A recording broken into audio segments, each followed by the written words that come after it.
One, two, three.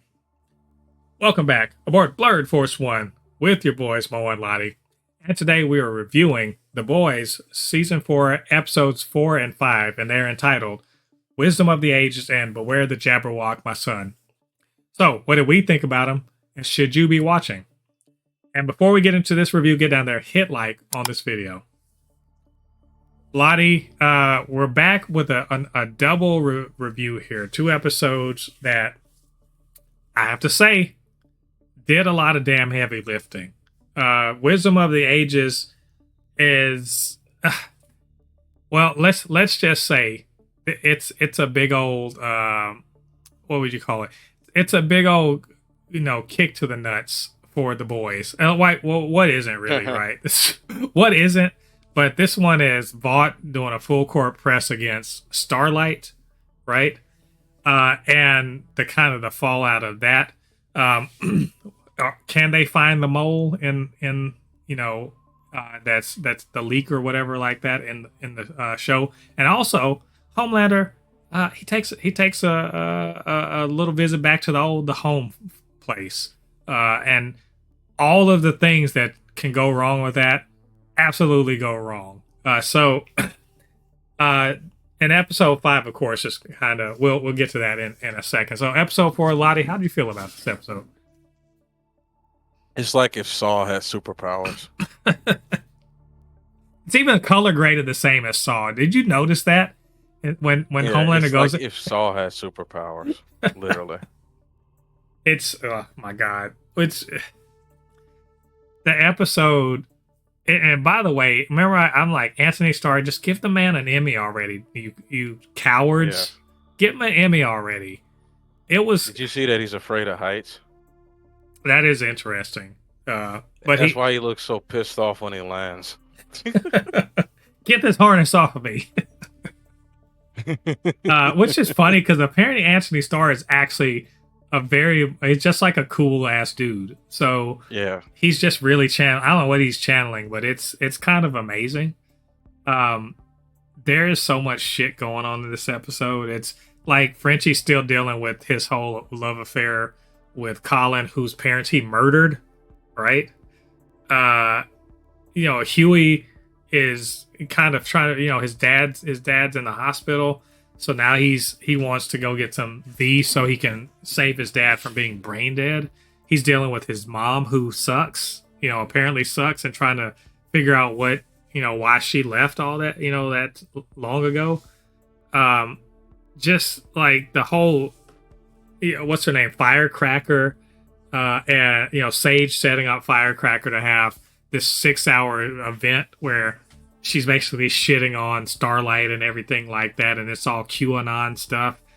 There's so many ridiculous things going on in this episode that you might be, and also the whole thing with Butcher and everything, like something's going on with him. It's crazy. But, obviously we got to talk about the highlight. Ladi, Homelander going home, aka the lab where he was, meticulously tortured to figure out what his powers are. And I mean, Ladi, you knew as soon as he walked down there, it was done. They were done, right? Yeah. It's just Jesus, man. There's memes floating around where it was like, the dog that was like really scared in the back seat.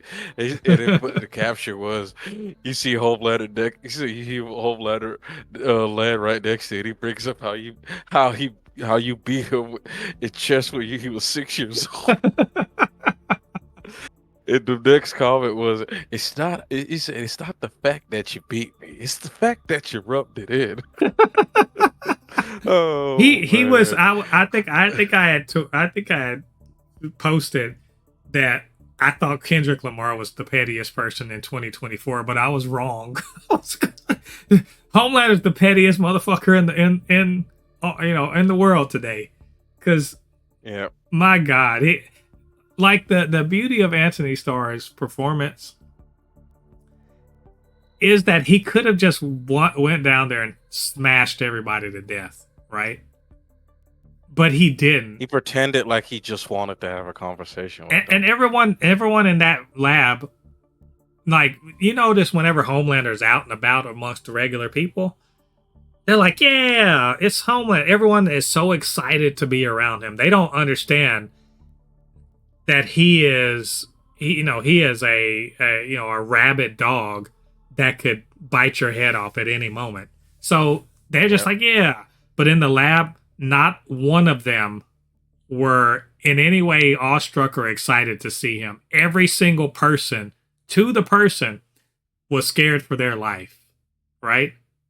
Yep. It's like that whole scene played out like a fucking horror movie. But it's the sort of I think I was like, he's a rabid dog and you're stuck in a room with him and you have to pretend like everything's fine. Even though I wouldn't even say a rabid dog. He's definitely like a vampire just standing there, and he's gonna every so often he's gonna snatch somebody up, and you're just like, just be normal. Oh my god, Ladi, how do you feel about the way he treated the two guys that he knew from back in the day? I'm not saying the first guy had it coming, but it is crazy that it's like you say, because I do try to put myself in that situation. If that was me, would I turn the heat up all the way? I'm like, yeah, you're doing your job for Vought. And I'm like, well, yeah, I'm scared of Vought, but there's this kid who's literally taking super microwave heat and I'm pissing him off. Well, that's what? Yeah, there was the fucked up thing about that was the moment I knew he was gonna die, but the moment I knew he started that, he flipped the first domino that led to his death was when he said, I was just doing my job. I was like, I wasn't even looking because I think I was getting something to drink or whatever. And I was like, well, that's the wrong fucking thing to say. Are you dead for real now? Then he was like, it's like, get in there or your whole family goes with you. And I was like, God damn. And he can do it. He'll go snatch all your wife, your kids, your grandkids, all of them will be in there with you. Oh man, it's just fucking brutal. Then turns around and is like, well, that's done. Let's get back to the festivities. I'm like, what is wrong with you? Oh my god. Exactly. It lasers the guy dick off, right? Makes him master. Spit on it. Just humiliates. And it's just like, but the thing about it is, I'm like, God damn you for actually making me be like, he's 100% wrong for what he's doing, but he's got some valid fucking grievances. This shit's valid as hell. Like, it's fucked up and it's ridiculous that what he's doing, but also it's valid. Like, he's a human being that went through horrific torture, and now he has the power to turn it against people. And until this moment, he hadn't realized, I should go kill those people that hurt me. And I'm going to do it. I'm going to have fun with it. Yeah. How'd you feel about the bad room or the bad things room or whatever? Oh, the bad room? Yeah. It just, you find out that the entire time that they were like, yeah, we got all the psychiatrists, the best psychiatrists around the world to, basically mentally torture you to make you want approval. And I was just like, why did you tell him that? You know what the beauty of it is? It doesn't even matter that he knows it. It doesn't matter that he knows it. It actually does, because it played out in episode 5. Well, it played out in episode 5 with his son. Well, let me explain why I say it doesn't matter. Because he says he's not human. It's a lie. We know he's human. He just happened to have a lot of fucking power. So, remember, he's talking to himself in different voices about getting rid of his need for love. And he can't do it. Like, he's like, we got to burn it out. He cannot do it. It is a part of him as much as his heart is. Like, as much as his blood vessels are, he can no more take his blood vessels out than he can take this deep-seated psychological need. And because of that, ask yourself this: why didn't he kill the woman that was the director of the project? He didn't kill her. He left her in there to see the aftermath of him dismembering and smearing blood all over the fucking room, right? Of all the other people that were in that lab. They didn't kill her. He views her like his mother. He can't kill, like, the fact that he left without killing her is important. And for the same reason that he doesn't kill Stan Edgar, right? He has every reason and incentive and opportunity to kill Stan Edgar, and yet he never does. So, like, when you say, well, he can get rid of it, he can't. It is stuck in him as surely as any part of his body is. He can, he could get rid of his foot before he can get rid of, this psychological need, because he'd have to burn his brain out to get rid of it. It's devious and clever and works, except now he needs approval. That doesn't mean he can't murder people, So that was quite a excuse me, that was quite a part of the episode. As a huge part of that previous episode. And a lot of people are really responding to it. But that does lead to like a part of the episode where, Hughie, he's dealing with his mom issues and the fact that she abandoned him. There's, she didn't abandon him because she's secretly a superhero or whatever. No, she's just a woman who had mental issues that she couldn't get past, and so she left. And then his dad basically said, stay away. And so Hughie's been mad this whole time. He goes through a lot of issues to try to get this temp V with Kimiko, and and did you notice he sort of stepped up and like really nutted up in that episode where he's I've always told people Hughie is a lot more, is stronger than, Hughie's like the punching bag of the boys community. They love shitting on Hughie, calling him all of this, and I'm like, bro, Hughie is the clutchest member in the entire boys. Like, did y'all forget all the stuff that this man did in season 1? Like, I don't even want to go into it. It's just know I was validated episode 4 and then even episode 5 with Hughie. Yeah, he absolutely he nutted up, killed a guy, got his temp V, and forgave A-Train. For real, forgave A-Train, right? Well, I don't even isn't it real V though? Yeah, it was real V, not temp V. Yeah. But he forgave A-Train. Speaking of, A-Train got to see the inside of Homelander's room and how fucking weird he is. But also he gets Ashley. They're kind of like in cahoots now because they both have a secret. Also in the episode, Firecracker is doing her Fox News thing or QAnon thing, and it leads to a revelation by her that Annie had an abortion, that she and Hughie had decided to terminate a pregnancy, and it leads Annie to go outside and beat the ever-loving shit out of her on TV. But before all that happens, of course, they are trying to get dirt on her. They get dirt on her that she had sex with a 15-year-old, and it doesn't matter at all to the viewers because they just really hate Starlight, and they really just don't like Starlight. No. We're taking the kid gloves off just like how the creator did. It doesn't matter to the right wing. If they like you, you can be a literal mass serial killer. They will find you as a good person. Let's call a spade a spade. Oh, I mean, it's true. Like, I mean, that's the message that the anti-Starlight people don't care. That, like, they can sit there and be like, oh, she's trafficking kids and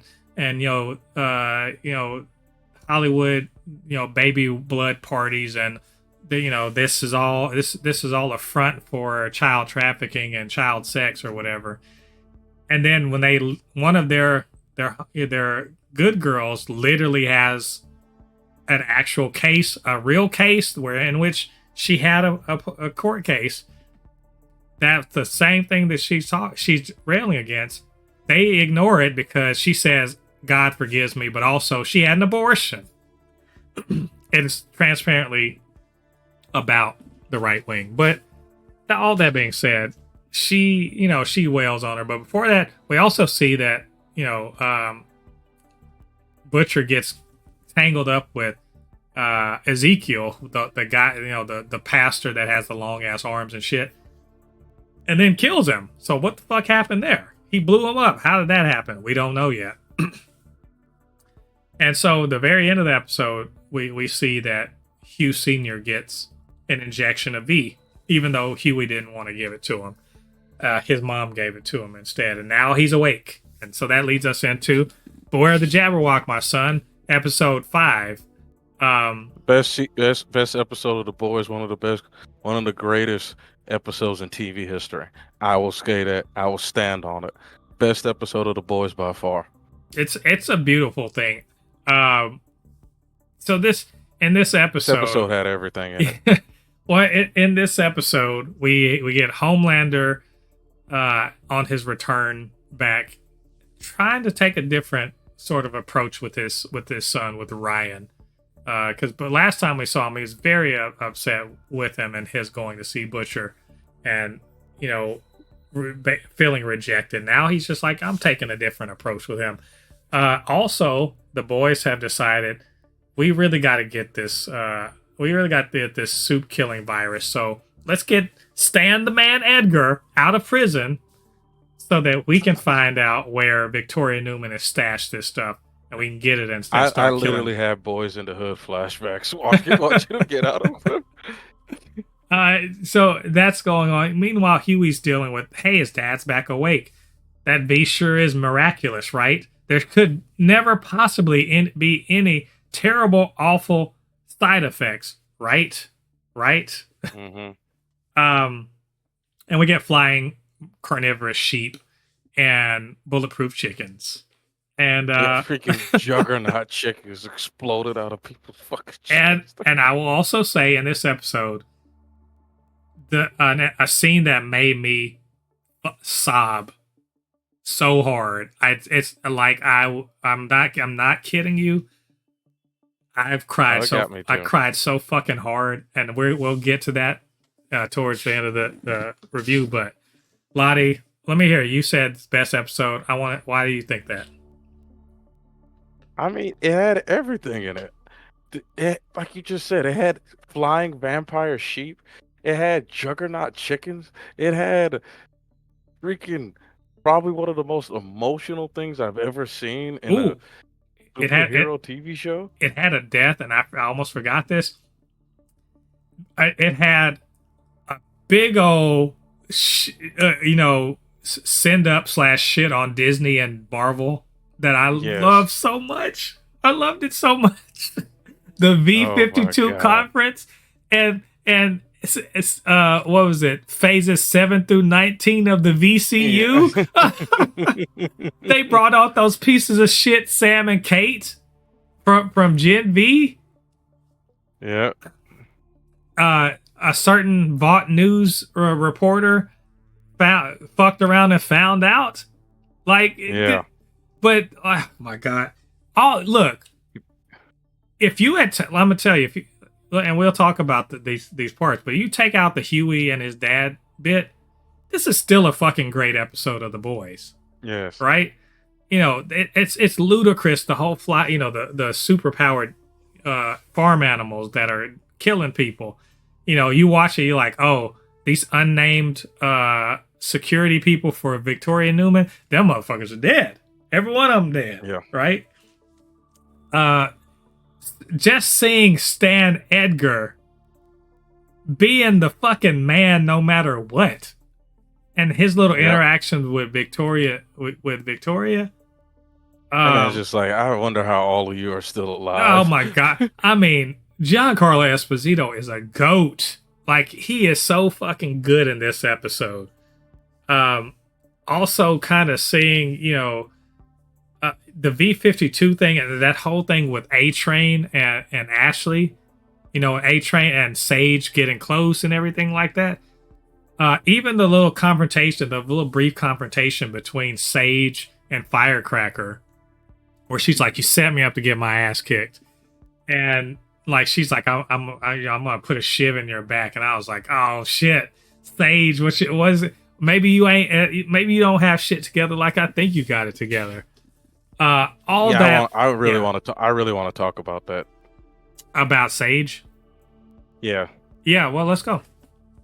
So remember, I told you how they specifically use a certain archetype of black woman for Sage, Mhm. and how she, ironically, is her plan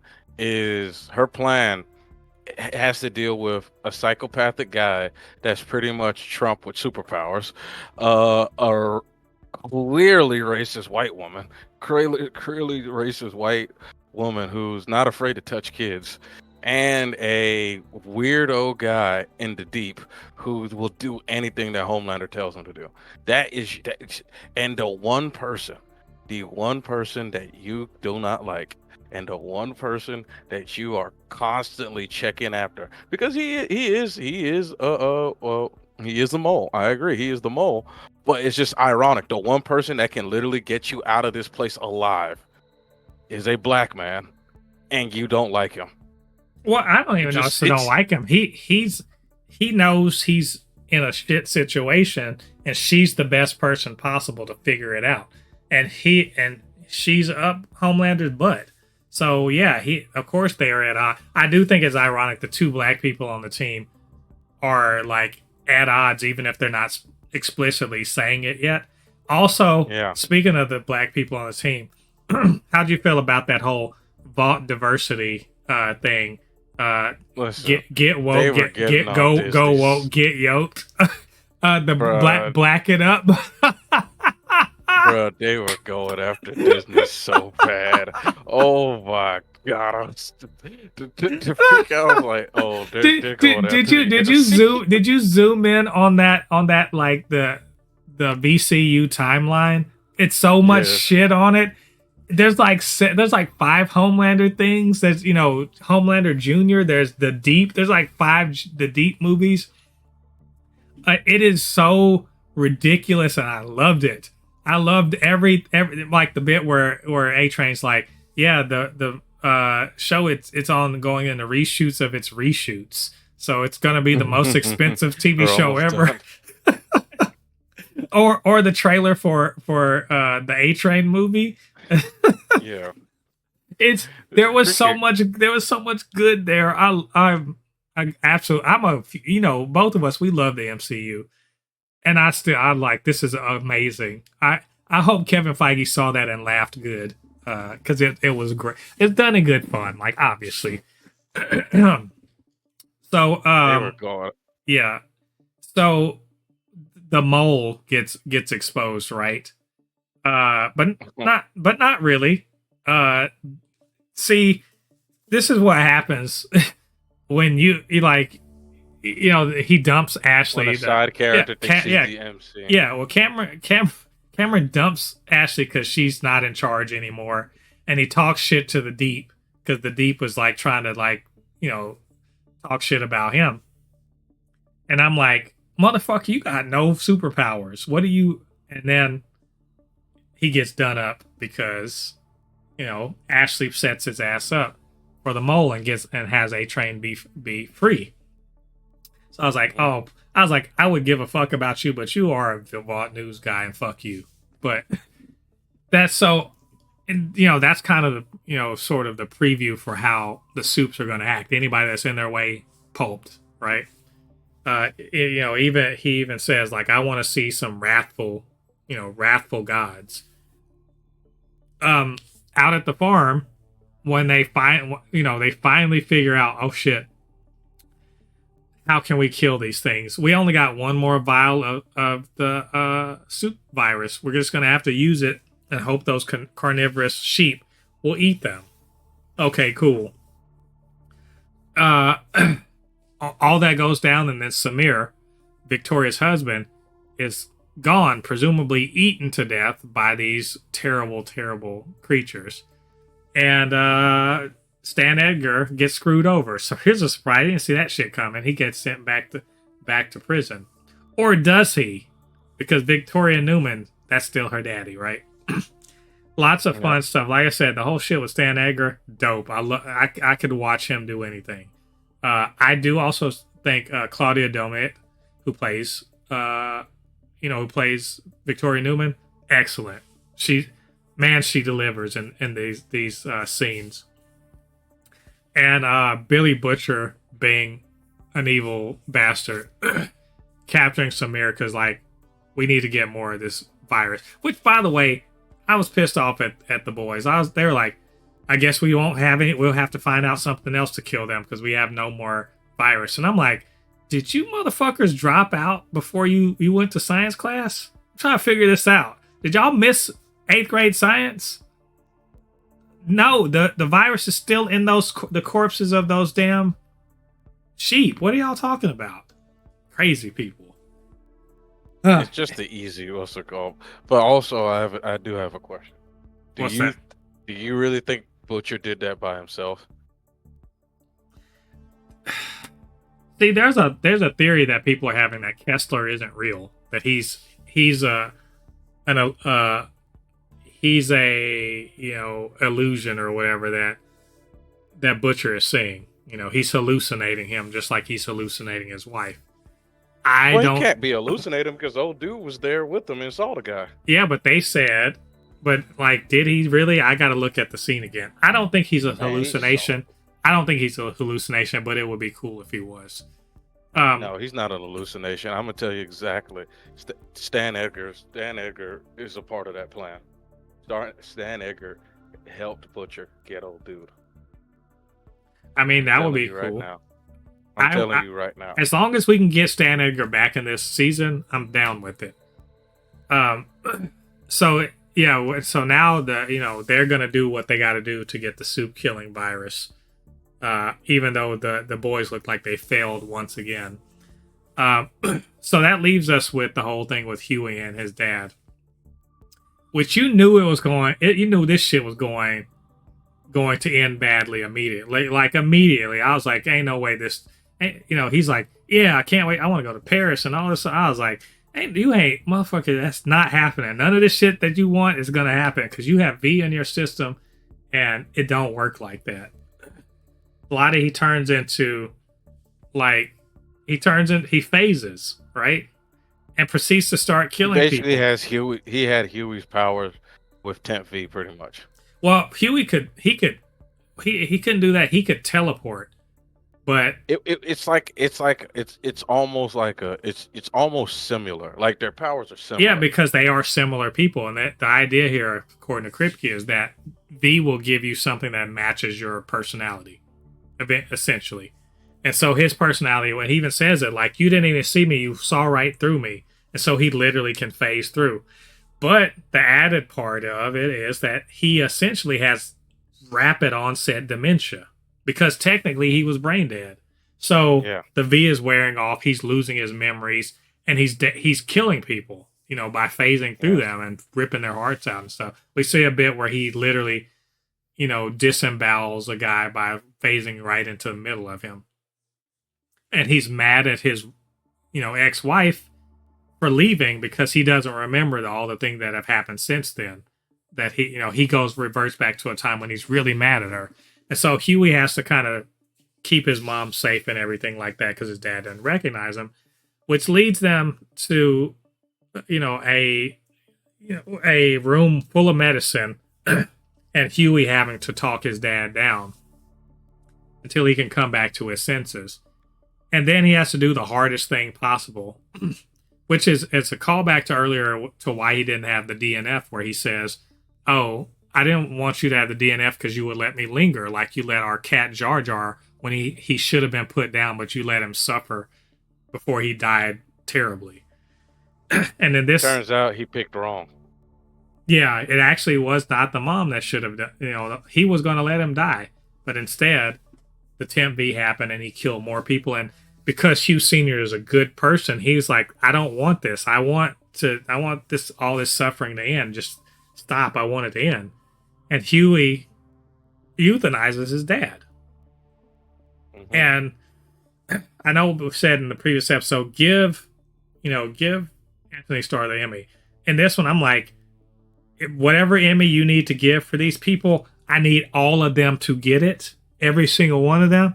Because that scene was fire. That whole scene was fucking amazing. And I fucking bawled. Like, Yeah. and it was for like it was like somebody I knew personally was dying, and it got the thing is in my mind I knew like there's no way this can't end well. Like how do you end this? He's gonna revert back to being brain dead, like all that stuff. I knew that. I get it. I understood. But there was the moment when he said he can't. We got to stop this, and I'm putting together a drug cocktail. I said out loud, I was like, he's going to euthanize him. And as soon as I said that, I fucking broke down. Ladi, I don't know how you. Look, how did you take that? As a person who lost, I lost my mom.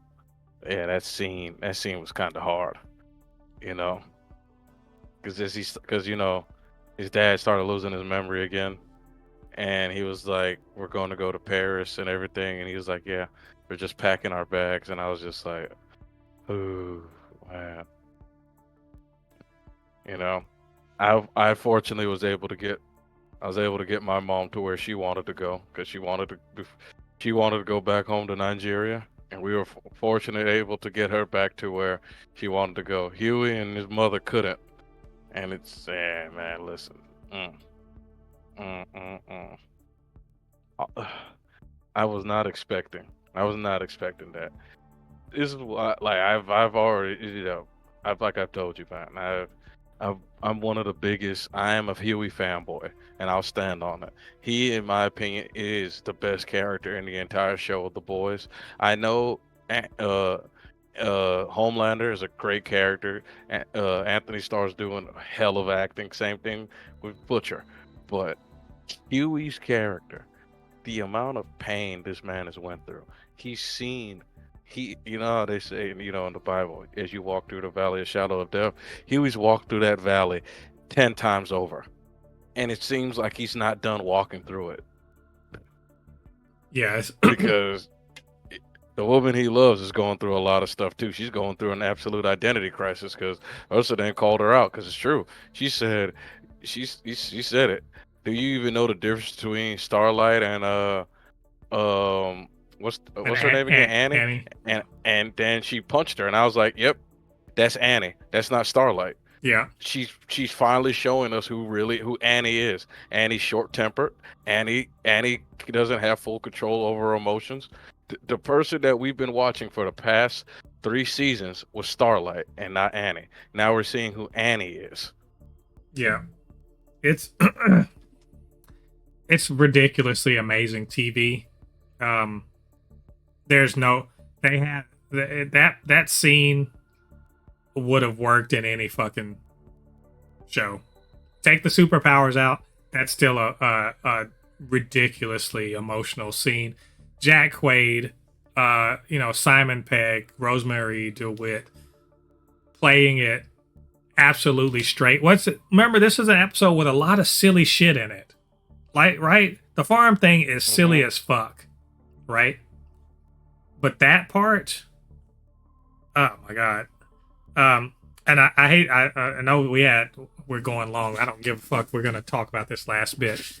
Homelander, every time I think he's like A-Train but worse. Every time I think, okay, maybe there's a good person trying to peek its way out. This motherfucker right here. I fucking hate Homelander. We should. I hate him. For this reason. I saw hope for Ryan, right? I saw Ryan, like, he wants to be Kal-El, right? He wants to be Clark Kent. Cool. Don't, you can do that, fuck your dad. Your dad's like, you know what? I want you to do whatever you want. You want to help people? Cool. Earlier in the episode, he doesn't want to do this stupid-ass movie that Joss Whedon, whatever that, director Adam, not Whedon, wanted him to do. Director Whedon, Adam, whatever. Holy shit, he is Josh Whedon. Yeah, director, not Joss Whedon, is sexually harassing his production assistant. Later on, he's like, "Oh, let's save this girl," and he's like, "I want you to stop and to apologize to her." And when he doesn't like the apology and doesn't believe him, what does he proceed to do? his dad's feeding him line. He said, I want you to do whatever you want. I don't want you to be a slave. You can do whatever you want. And he proceeds to feed the kid lines to tell him what to do. And you see the joy of wielding power over not Joss Whedon, as he gets slapped crazy by this production assistant. And he's corrupting his desire for justice and turning it into a desire to, take revenge, or even worse, to humiliate and exploit. And I fucking hate Homelander for that. Because I was just starting to think Ryan might be okay because he's actually like his mom, but his dad is twisting it and corrupting it into something terrible, and I hate it. Yep. Unfortunately, like I just said earlier in this review, why did she say that to Homelander? Remember when she said we use psychiatry to make you do this? And I was like, Homelander realized he can't use fear to make his son do what he wants. He needs to use reverse psychology. He used it because Homelander has a desire to want for the approval of people, while the son has a desire for justice. He has a desire for justice, so he uses that desire of justice, like you said, twist it. Instead of turning him into Superman, instead of turning him into Superman, Superman or Captain America, he turns him into Peacemaker. Yeah. Oh, and I tell you, I was like, fuck Homelander so hard.